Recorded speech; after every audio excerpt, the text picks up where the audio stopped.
friend Arunika and I welcome you all to my channel ARUNIKA'S Academy. So today we are going to learn about English of our textbook chapter 1, A Letter to God. And its author is Ch1 Fuentes. So as you can see here, a title, Letter to God. Isn't it strange? Isn't it sounding strange? Can someone write a letter to God? Can we see God? Probably no. But we know that God is everywhere, even in our heart also. And God can listen our prayers also.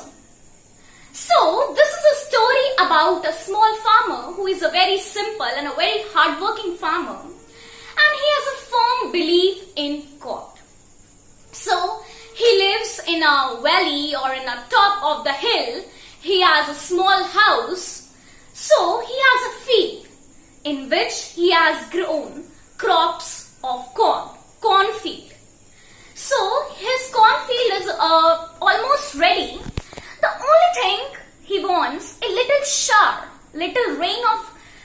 drops of rain in the form of shower for his crops, so that his crops after the rain of shower, his crops will be ready for harvesting.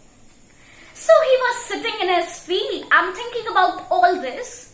Suddenly, raindrops fall, and he was very happy to see it. He said, "Thank you God for listening my prayer." He was sitting and he was imagining that drop of rain as a silver coin. And why he was imagining it as a silver coin? Because as the rain drops and after the fall of rain, his crop was only needed a shower of rain, and after that rain, the crop will ripe and it is ready to harvest. And after the harvesting of the crop, he will sold in the market and gain the money. So he was comparing that raindrops with the silver coins. He was comparing the big drops with big silver coins and the small drops with small silver coins. Suddenly what happened? Now here comes a twist in the story. What's the twist? The twist is suddenly a strong wind started to blow. And that wind turned the raindrops immediately turned into large hailstorms. The hailstorms, he prayed to God. He was very worried to see the hailstorms, as he know that these hailstorms will destroy all his crops. He prayed to God that, "Oh God, please stop that hailstorm." But as we know that every time it is not possible what we expected. So here's also that. So he has expected that hailstorm will stop, but this is not happening. The hailstorm continue to came in large amount, and immediately suddenly he saw that his whole field has been destroyed. It has been covered with white snow, as it's a sheet of salt. So he now is very worried. His heart and mind both are very sad. He thought, now what would happen? How will I survive the next year, the coming year? How will I and my family will live the coming year? He prayed to God. The only hope was the hope from God. He was not a very educated farmer, but he knows how to write a letter. So he decided to write a letter to God. So from here, a title came, A Letter to God.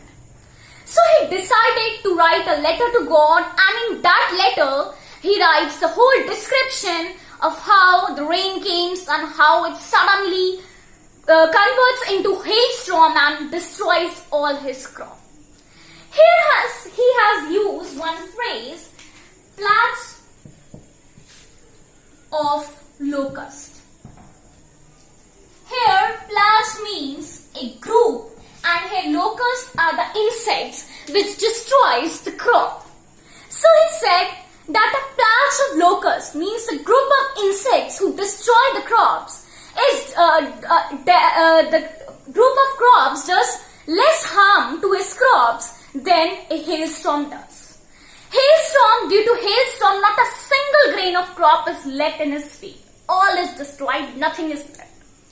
So, he decided to write a letter to God, and in this letter, he described all the things which was happened, his problem, and he said to God that, God, please give me 100 pesos.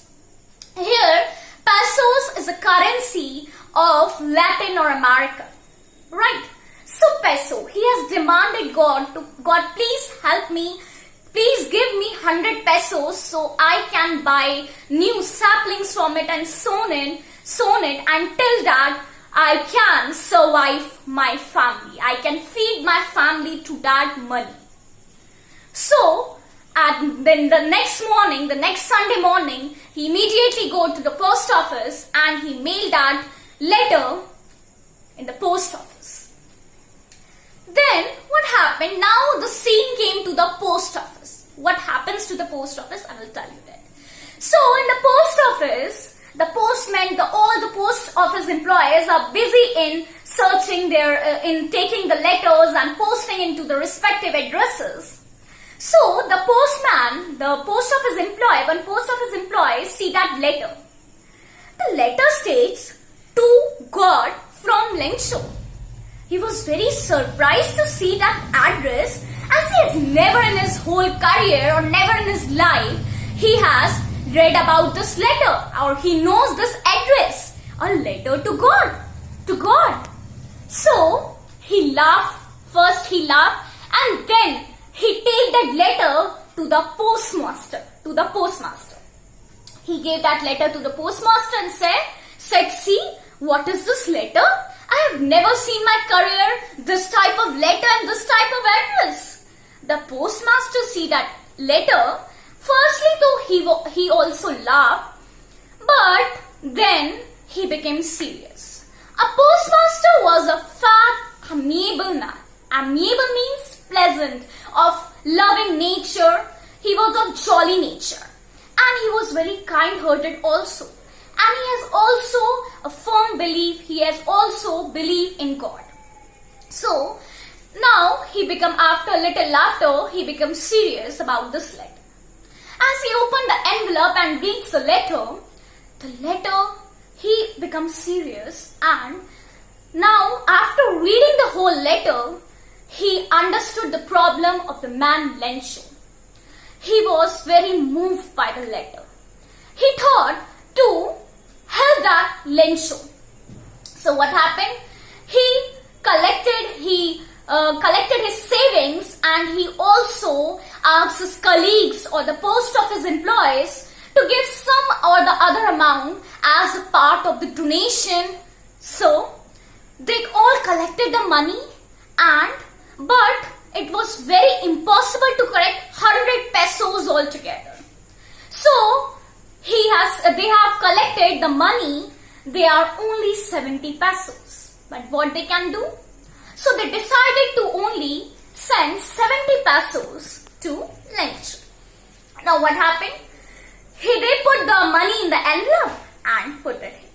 Now next morning, Lensho came as early as he has came the previous Sunday. So he came very early and he asked that, did any letter come from the God? As yesterday I have posted a letter letter had come.